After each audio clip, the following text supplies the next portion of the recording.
Yeah, my name is James Gorman. I'm from Cocoa Beach, Florida. I grew up in Browns Mills. I left here almost 50 years ago in 1973. I worked at Cape Canaveral for 10 years. I studied solar engineering in college and worked doing research at Cape Canaveral for 10 years. And after that, I went to Mexico for a few years and lived down there, did research on Mayans, with a little sailing and diving and fishing in between. I went back to Florida, became a stagehand, and did that for 25 years in Orlando. Worked in the film, TV, and stage business, Broadway tours, movies, TV shows. Now I'm retired. But anyway, I grew up in Browns Mills, and I'm here to talk about the old Pig and Whistle that burned down in 1971. I frequented the Pig as a child. When I was in the Explorer Scouts, we had our meetings there. The owner, Mike Drayton, was our scoutmaster, and we had the run of the place pretty much. Later, when it was a nightclub, I hung out there. And, you know, we'd go in there once in a while. He had ventriloquists and magicians and jugglers and various entertainment in there. And I said, Fred, you need to get a rock and roll band in here. That's what people want to hear now. So I auditioned some bands, and we got some rock and roll bands and turned that place into a real nightclub. The Pig and Whistle used to be an overnight carriage stop back in the 1800s. It was opened in 1802. Was a carriage overnight stop for people coming from Philadelphia to the Jersey Shore. It took them a whole day to get from there to Browns Mills, which is kind of centrally located. They would spend the night, the Pig and Whistle, and it would take them the whole next day to get to the Jersey Shore by horse and buggy. So, and it was a tuberculosis hospital at one time. I think it housed soldiers in World War I. And that's got quite a history. This is my hometown, you know, Browns Mills. My father was in the Army, 82nd Airborne Division.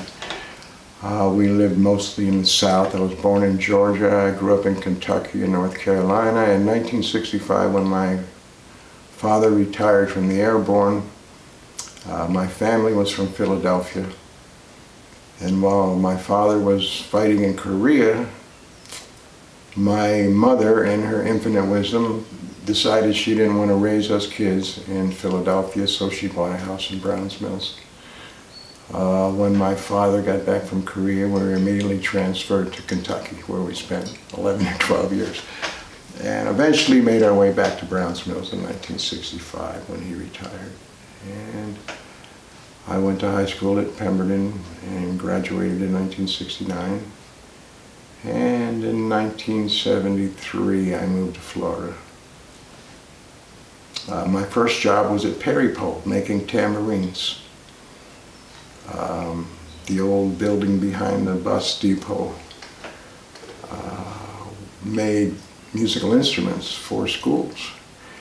And being a young hippie boy, I did not want to work for the war, so I had to find a job in Browns Mills making tambourines for little kids in school.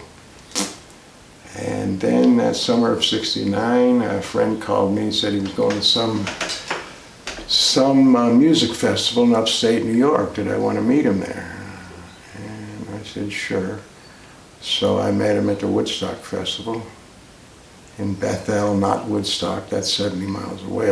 They take credit for it now. And while at the festival, I decided I was going back to California with my friend, and went there and lived there for a few years before returning to Browns Mills. But this is my hometown, and I love it. And my family is here. I came to see my 99-year-old mother.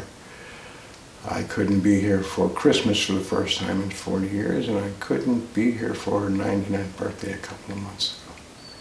So after we got our vaccinations, I decided I'm heading for Browns Mills. So I spent 2 lovely weeks here with my family. Tomorrow I have to go to Philadelphia and buy 15 cheesesteaks for my friends back in Florida. I recently got a job in an aquarium where I feed all the animals and teach little school kids about marine biology.